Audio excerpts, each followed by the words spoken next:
Woo! We did it. We made a $4,000 feature film that is of Netflix quality. And I'm gonna tell you exactly how we did it, how you can do it, and what we're about to do with it.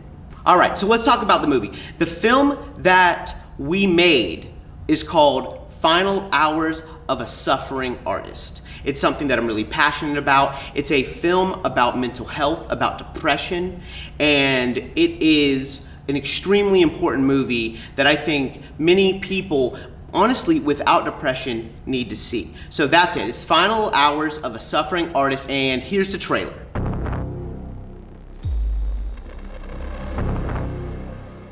I hate myself. I'm not like everyone else. All right, August, let me in. I need to talk to you. The only thing that has kept me alive for 46 years is the short boosts of serotonin ignited by the presence of my daughter and my wife. How long has he been in there? 4 days. Days? I am ugly. I am sick. I am disgusting. I don't understand how you can be worth $15 million and still be upset. Do you not know that he has depression? Trust me, I do. I've lost all capability of loving anything or anyone. I am unlovable. I am no longer creative. I am pitiful. I give up too easily. I am the reason my daughter will be damaged for the rest of her life. Please don't shoot my dad! I love you! I love you!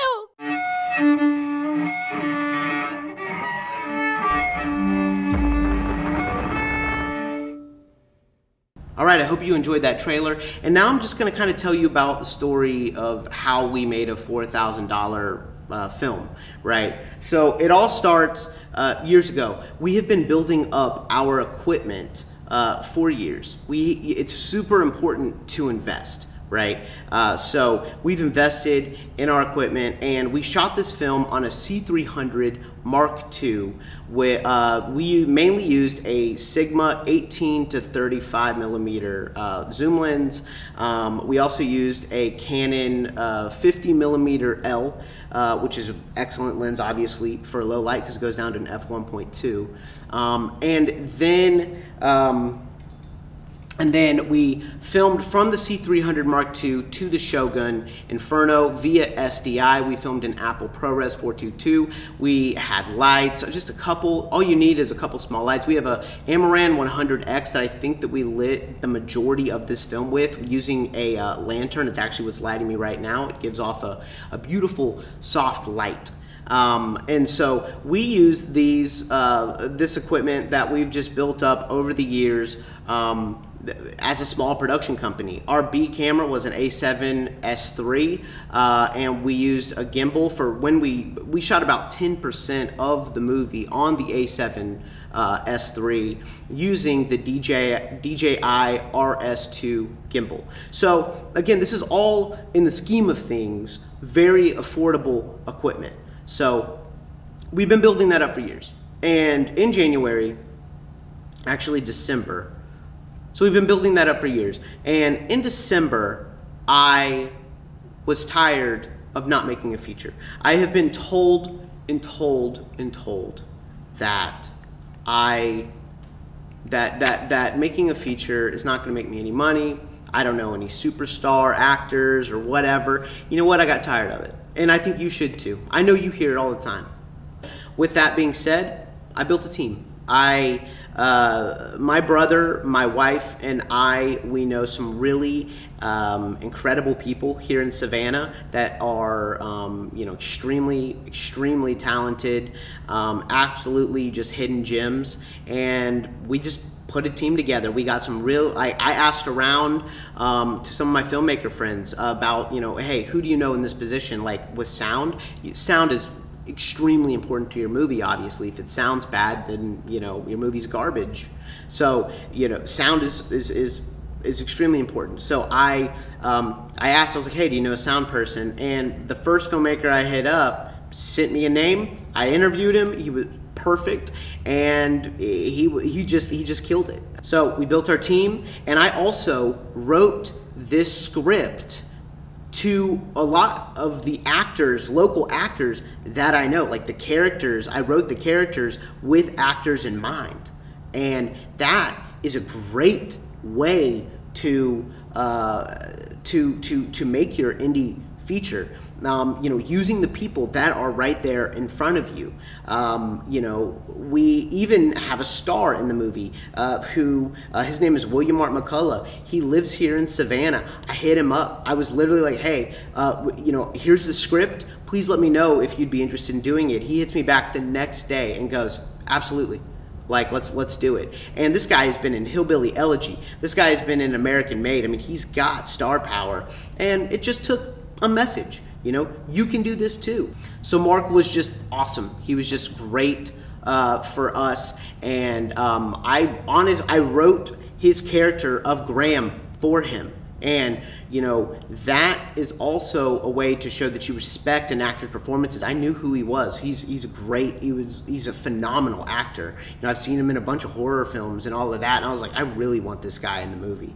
And, he was just awesome to say yes. So we have his face now in the film. And, that's very important. We also have all these other local actors that are really, really good actors. If you have a bad performance in the movie, it could destroy your movie. If you have multiple, then you have no movie, really. So, performances are everything. Get to know the actors around you, because that's exactly what we did, and all I did was reach out to them.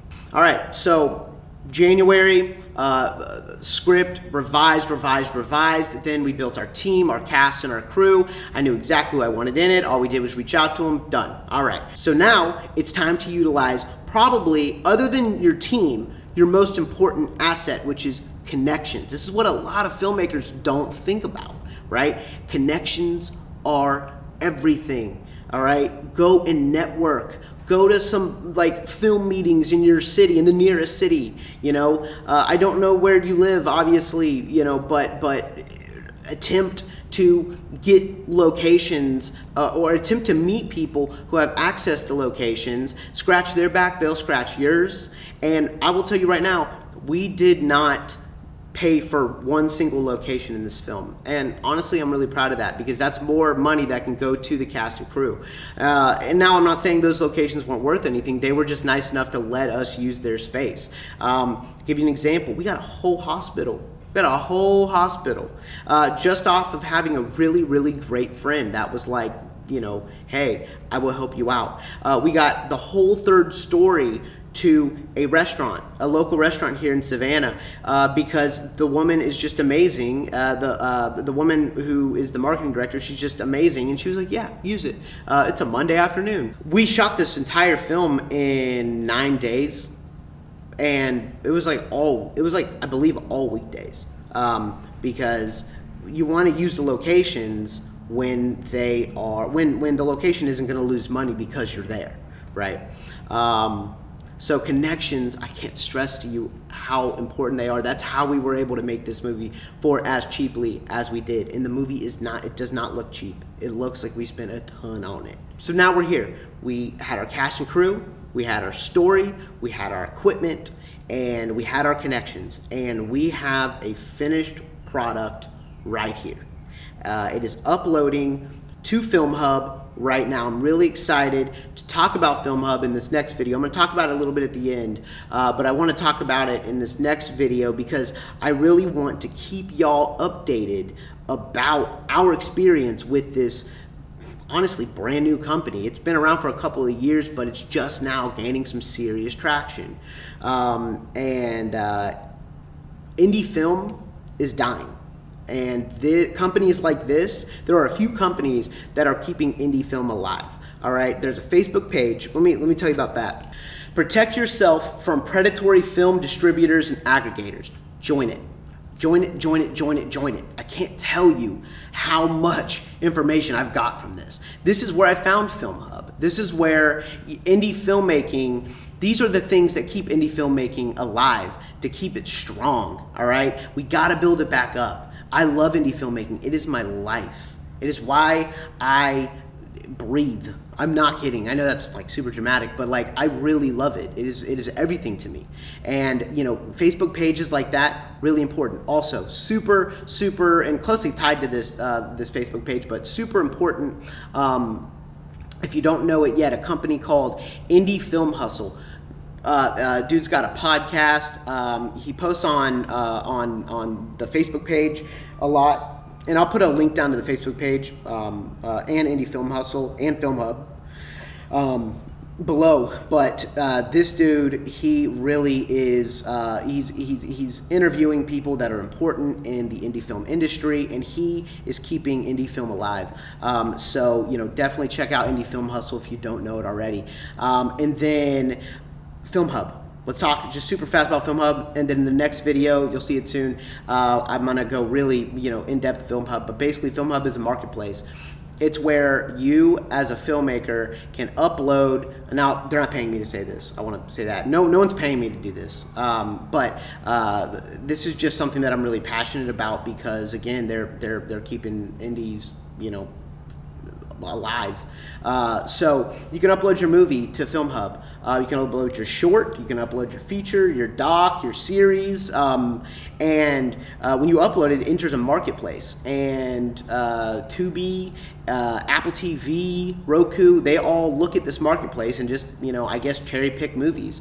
And that's pretty cool. And then you get 80% of what you earn. That is wicked, y'all. They get 20%, and it's cut and dry. There's no quality control fees. There's no delivery fees. I'm literally just uploading it. I haven't paid them a single dime yet, which is just amazing. So check out this next video. I'm gonna try to upload it like really soon.